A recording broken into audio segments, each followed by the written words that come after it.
ఏంటంటే యువత ఏ విధంగా మన రోజు పేపర్లో చూస్తున్నాం డ్రగ్స్ చెప్పేసి పోలీసులు తీసుకొచ్చి దాన్ని చేయడము దగ్గర అట్లా బాగా వస్తుంటే చూస్తున్నాం. సో దాని గురించి ఎటువంటి యాక్షన్ తీసుకోవాలి చెప్పేసి వాళ్ళు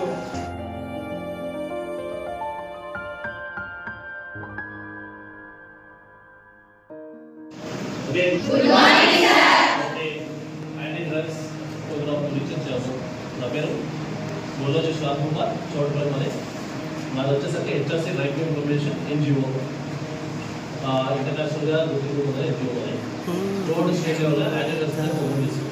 అయితే ఇందులో ముఖ్యంగా యాంటీ డ్రగ్స్ అనేది ఎందుకు తీసుకున్నాం అనేది తెలుసుకోవాలి. ఫస్ట్ ఆఫ్ ఆల్ డ్రగ్స్ అనగానే ఇలాగ సర్వే చేయడం పొలంలో దొరుకుతుంది ఈ మధ్య కానీ మనం నిత్యం చూసే డ్రగ్స్ సిగరెట్ తంబాకు మందు ఇవన్నీ కూడా డ్రగ్స్ కిందకి వస్తాయి. అయితే ఇవి మార్గదర్శనం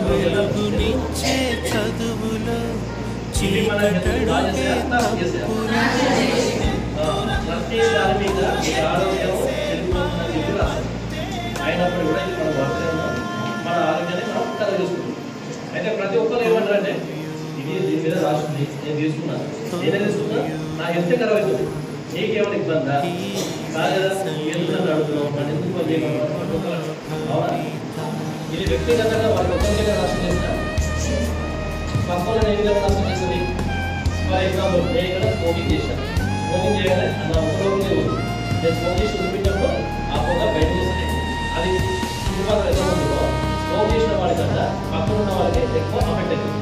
అదేవిధంగా ఒక మందు తాగే ఫుల్గా తాగేసి నా అడుగు నాకే స్ప్రెడ్ చేయకుండా ఉన్న పరిస్థితిలో నేను తాగలేదు మంచి పరిస్థితిలో ఉంటున్నాను.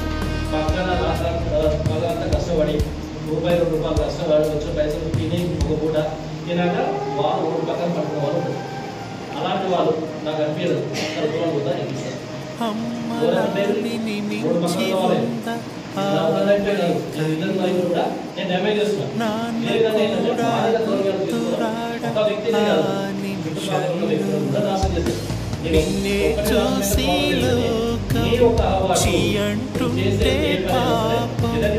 నిన్నే కన్నా ప్రాణం ఏడుస్తోంది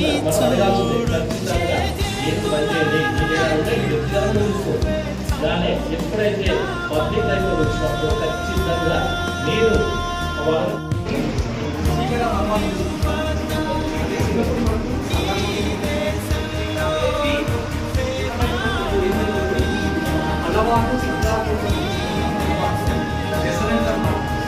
ఆ వ్యసనం అనేది ఎప్పుడైతే వచ్చినప్పుడు జీవితకాలం మొత్తం దాని మార్పు అనేది ఉండదు.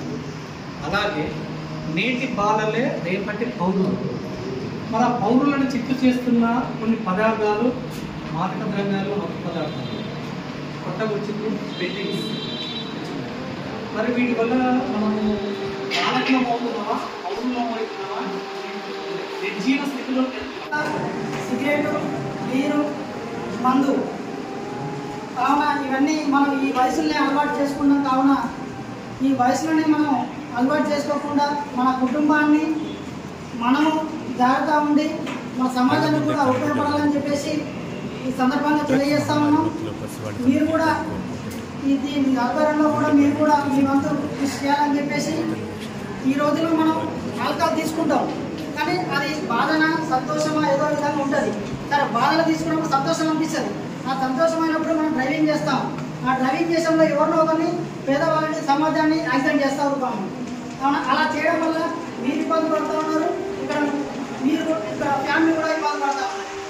కానీ అలాంటిది చేయకుండా ఈ రోజు నుంచి ఇప్పటి నుంచి మీరు మార్పు తీసుకొస్తారని చెప్పేసి ఈ కార్యక్రమాన్ని మేము చేస్తున్నాం. ఈ కార్యక్రమాన్ని మేము నడుస్తామని చెప్పేసి మనం తెలియజేస్తాము. ఈ అవకాశం ఇచ్చినటువంటి మన చైర్మన్ గారికి అలాగే యజమాని గారికి విధంగా తెలియజేస్తాము. మాదక ద్రవ్యాలను బెట్టింగ్ యాప్లను నిర్మూలిద్దాము, వాటిని శత్రువులుగా భావించుదాము, సామాజిక రుగ్మతను ప్రాణదూదాము, సామాజిక బాధ్యతగా మనముందు కృషిని చేద్దాము. ఎట్టి పరిస్థితుల్లో డ్రగ్స్ కానీ మత్తు పదార్థాలు కానీ మేము విక్రయించము, వినియోగించము. వినియోగించే వాళ్ళ సమాచారాన్ని కేంద్ర రాష్ట్ర ప్రభుత్వ అధికారులకు వినియోగించుకోవడం తెలియపరచడంతో పాటు టోల్ ఫ్రీ నెంబరు 1908 సమాచారాన్ని తెలియపరుస్తామని ఇందు ముఖ్యంగా ఇది కాలేజీ యాజమాన్యం తరఫున మా బాధ్యతగా మేము ప్రతిజ్ఞ చేస్తున్నాము.